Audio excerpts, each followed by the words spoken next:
With the first two books of the Earthsea saga, Ursula K. Le Guin proved herself capable of both deepening and respectfully subverting the fantasy genre. A Wizard of Earthsea and the Tombs of VYEN distinguished themselves with protagonists who each experienced unique insights through their personal and spiritual developments. In the third book, Le Guin once again introduced us to a child who would undertake a heroic journey, but this bright-eyed, earnest young boy was a world apart from the troubled children who came before him. Nevertheless, because the book returned to familiar seas and because it echoed so many thematic elements, it arguably acted as more of a conclusion for what is often thought of as the original Earthsea trilogy rather than as an adventure of its own. Endings aren't always welcome. We can become so attached to stories we might never want them to be finished. It's fitting then that Le Guin chose to tackle the problem head on. Death was the subject of the third Earthsea novel, and for reasons no mere sorcerer could understand, it was called The Farthest Shore.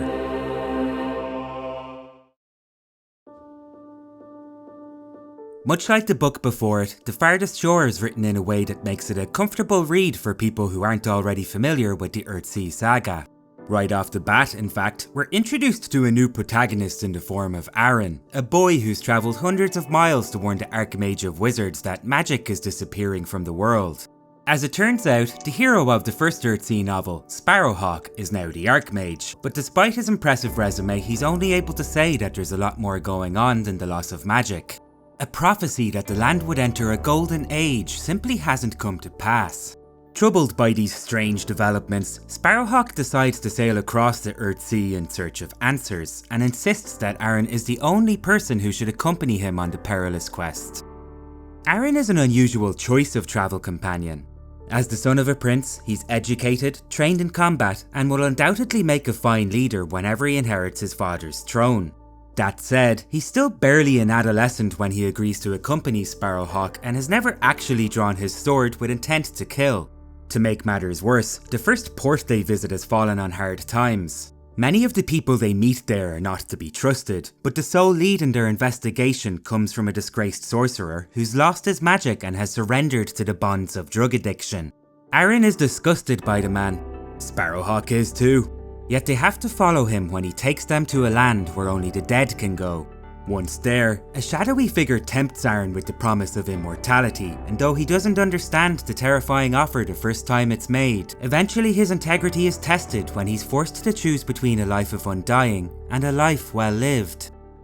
For a book that deals with such abstract concepts, The Farthest Shore outlines its ideas a lot more comprehensively than others in the series. While Wizard of Earthsea arrived at its meaning through a moment of pure epiphany, and the Tombs of VYEN illustrated its own through the personal angst of Tanar, this episode of the saga repeatedly summarises its message in both passages and speeches that feature throughout the story.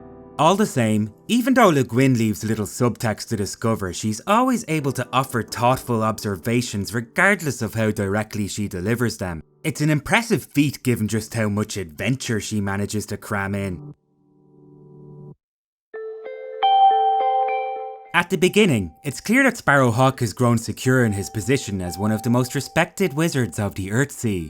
Whether he's required to stun his enemies with a blinding mage light, or to change his shape into that of an old man, where once he wouldn't have given a care to how reckless his acts of magic could be, now he often knows exactly when to work a spell and when to tackle objectives the old-fashioned way. The sheer fun in watching him flex like this is made all the more enjoyable because it's usually from Aaron's perspective that we witness it. The boy is in awe of Sparrowhawk. A meditative moment in his presence is all it takes for him to swear his undying allegiance, and when he does, he has no doubt that this is the hero who will overcome any obstacles on the road ahead. Adding to the sense of fun, Aaron's naive outlook isn't just limited to his view of Sparrowhawk, rather, it characterises his attitude to almost every encounter along the way. On the one hand, this works as a tidy little narrative trick with which Le Guin lets us view the Earthsea with a renewed sense of wonder. Like the first book, the journey is set on the tumbling waves of the archipelago, and the multicultural world on show is more exhilarating to explore than ever. But innocence, as depicted in Aaron, is also a part of the main theme of the book. At one point, we're introduced to a group of nomadic people who live most of their lives at sea. The waters of Guin's fantasy world are so big that this culture of raft people has only ever been considered a myth, and when Sparrowhawk and Aaron get to know them, they begin to appreciate just how far removed from civilization they really are. The people of this floating village don't care about any of the problems at land. Their concerns mostly regard the marriages, pregnancies and general trivialities that make up their day.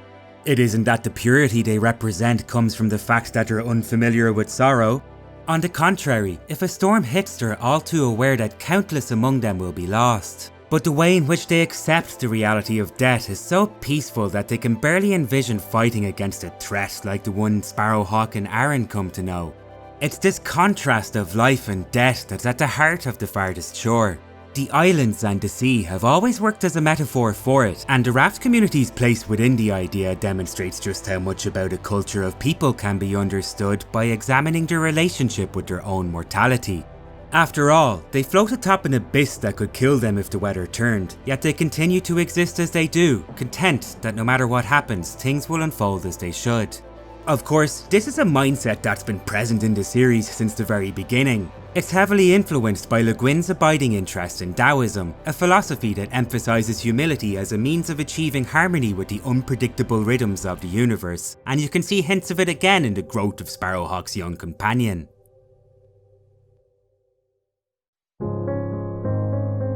For the chief protagonist in a coming-of-age story, Aaron is remarkably lacking in any emotional baggage.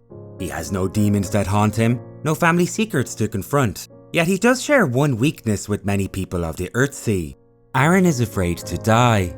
This is obviously a common enough fear, but it's one that Sparrowhawk consistently forces him to grapple with, particularly when they begin to realise what kind of evil lays ahead. As the story presses on, the sense of adventure that Sparrowhawk and Aaron enjoy gradually gives way to a much more sombre tone when they investigate a number of towns that have fallen into various states of despair. While the people in these places continue to plod along, they only do so in the most serviceable way, motivated solely by the petty compulsions it takes to survive. More than once, Sparrowhawk notes how grey everything has become. The food is tasteless, colours are less vivid, and with magic disappearing from the world, so too has the very spark that makes existence shimmer.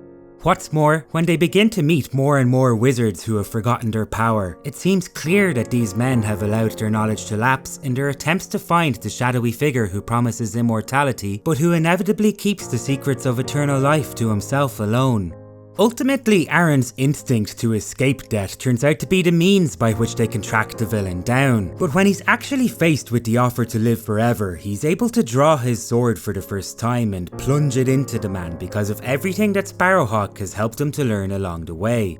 Namely, that death is the only thing that imbues life with any meaning. The way a river runs, the way no two streams look alike. None of it would be possible if everything in the universe didn't have a beginning and an end. The only alternative would be a world where nothing changes and eternal life is a form of oblivion all of its own. While the fear of death is perfectly natural, to make the fear a fetish is to forsake some of the most basic things that make living worthwhile. Yes, life can be full of misery and grief, but even in the realm of the Earthsea, humanity is one of the few creatures that has been gifted with the knowledge that they will die.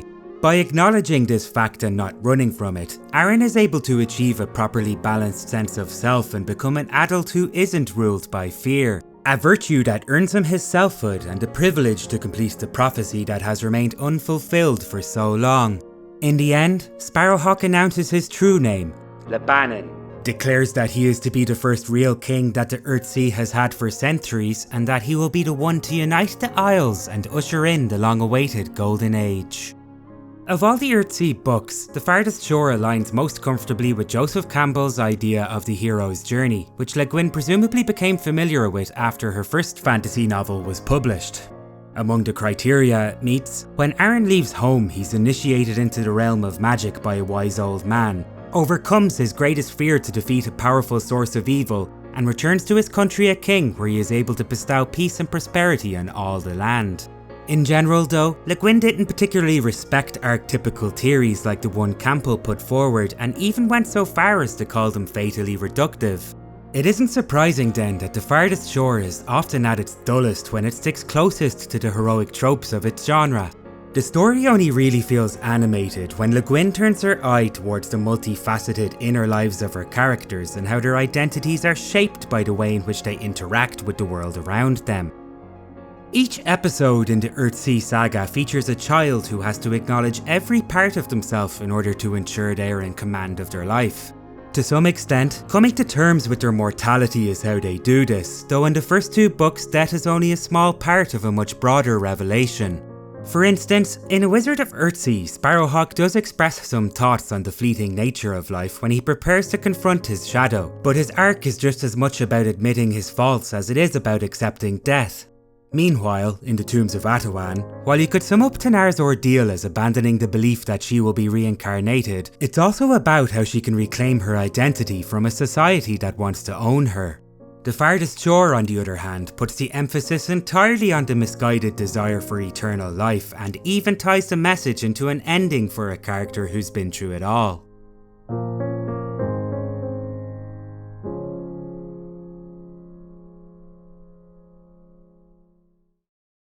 In the original Earthsea book, Sparrowhawk was propelled to a showdown with the darkest aspects of his personality.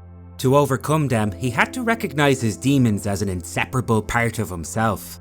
Though you could take it for granted that the events only left him wiser, here Guin emphasises that a coming-of-age story doesn't necessarily end when the protagonist comes of age. The villain in The Farthest Shore is a sorcerer named Cobb, who Sparrowhawk actually had a confrontation with a long time ago. As a matter of fact, this sorcerer may have become so powerful in the first place because of the humiliation he suffered when Sparrowhawk punished him for daring to communicate with the dead. This is a crucial point because it wasn't out of respect for the balance of nature that Sparrowhawk interfered with Cobb. Instead, it was the sheer offence to his ego that triggered his moral outrage and drove him to flaunt his superior power. In this way, Sparrowhawk fundamentally repeated the mistakes of his past and actually created the terror that threatened to rob the Earthsea of all magic. Even so, just because Sparrowhawk and Aaron spent the novel in search of Cobb, it doesn't mean that the confrontation with his shadow meant nothing and that he's forever going to be ruled by his most damnable inclinations. Rather, the corrupt sorcerer acts as a mirror image for who he could have been if he didn't attain that moment of enlightenment all those years ago. The darkness at Sparrowhawk's core will never go away. It will always be something he has to contend with. But by knowing the spectre for what it is, he's able to recognise the evil in Cobb and reject the notion that escaping death is a noble endeavour. What purpose does life have? That seems to be the question of the novel.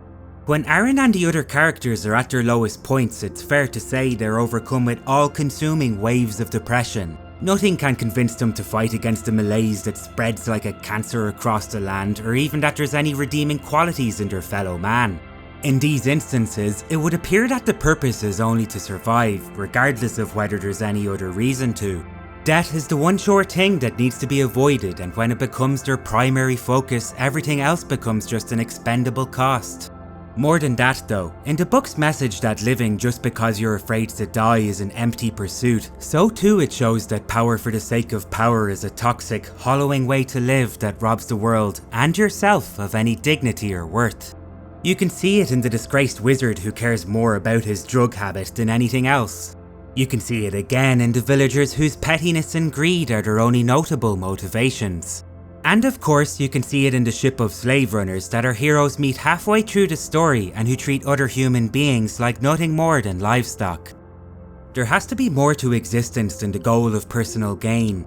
As Aaron's friend and mentor, Sparrowhawk doesn't just help the boy to see the value of self-knowledge and thereby complete the journey he himself went through as a child, but acts as a role model for how to continually embrace what truly matters as you progress into old age. There is only one power that is real and worth having, and that is the power not to take, but to accept. Not to have, but to give. After all is said and done, the victory over Cobb leaves Sparrowhawk's energy spent. He has marched across the land of the dead, sacrificed every ounce of his magic to destroy the gateway that allowed such evil to creep into the world, and returned to life no less happy for it because it was the most important show of power a man could ever choose to enact. Though there are sequels beyond the original Earthsea trilogy, it would be another 17 years before Ursula K. Le Guin set about writing them. In the time that followed the Farthest Shore's publication, she was beginning to reconsider her views on feminism and how they were at odds with the choices she made in her fiction. So despite the fact that the saga would continue, it's worthwhile looking at what made the book work as a conclusion. Coming-of-age stories are some of the oldest types of fiction. Whether they're told in the form of an ancient myth or a modern superhero film, they often serve as a generation's benchmark for what ideals a person should strive for. Still, rather than merely use the standard events of these stories as a means to give her wizard something to do, Guin once again created a layered fable that connected theme, plot and character to become more than just a superficial empowerment narrative. The lessons in the Farthest Shore's pages bring out elements that were always present in the series, but never at the forefront, such that a reading of the book can help you discover elements in the previous entries that might not have seemed so critical before.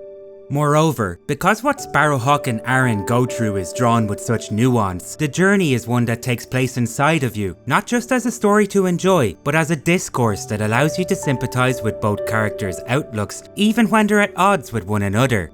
It's the conflict of their perspectives that gives the story traction and allows you to feel the same revelations they do.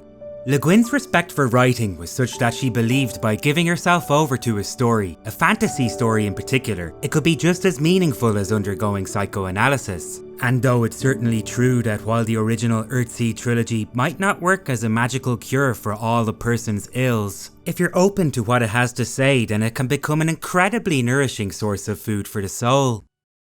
The stories of Sparrowhawk and his friends show that there is always a roadmap to inner peace, and that if you're willing to wait and to act, you can find the wherewithal to remain centered no matter what milestone you're about to reach in life. Compassion is the key. The Earthsea is a place where words are magical devices used to outline the essence of reality, and you can only really employ their power if you empathize with every race, person, animal and thing. Indeed, it's this respect that allows a wizard to achieve their full potential in the first place. In the closing chapters, Aaron is the beneficiary of everything that Sparrowhawk has learned in this regard, which in turn allows his knowledge to benefit all the people of the world. Nonetheless, though prophecy gets fulfilled, the underlying message for most of the story is that death is the only thing in life that can be certain. By book's end, Aaron might not even be sure of what becomes of Sparrowhawk, and for a time at least, neither do we. Guin offers two possible outcomes for our favourite wizard. In one, we're told of a song that recounts a tale in which he reclaims a small portion of his magic and sails away, never to be seen again. In the other, he returns to the mountain island where his journey began to spend his time amongst the forest trees, ruling, as Aaron says, a greater kingdom than he. Both of the endings are fitting. They each pay tribute to a noble aspect of Sparrowhawk's character and allow the audience to decide which of them feels the most true. But that's beside the point, because wherever the wizard decides to eke out his remaining days, we do know one thing from everything that Guin has taught us along the way. No matter where Sparrowhawk ends up, it will be exactly where he's supposed to be.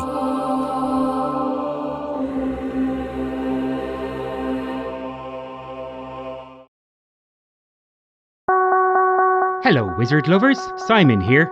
Just so you're aware, I'm going to cover one more book in Ursula K. Le Guin's Earthsea series before I take a break from it for the time being. So make sure to subscribe if you don't want to miss it, and do make sure to check out my Wizard of Earthsea video if you haven't had a chance to yet. Also, if you're actually looking forward to me talking about non-wizard related content, then let me know what you'd like to see covered, because I'm moving on to other stuff very soon. Until then,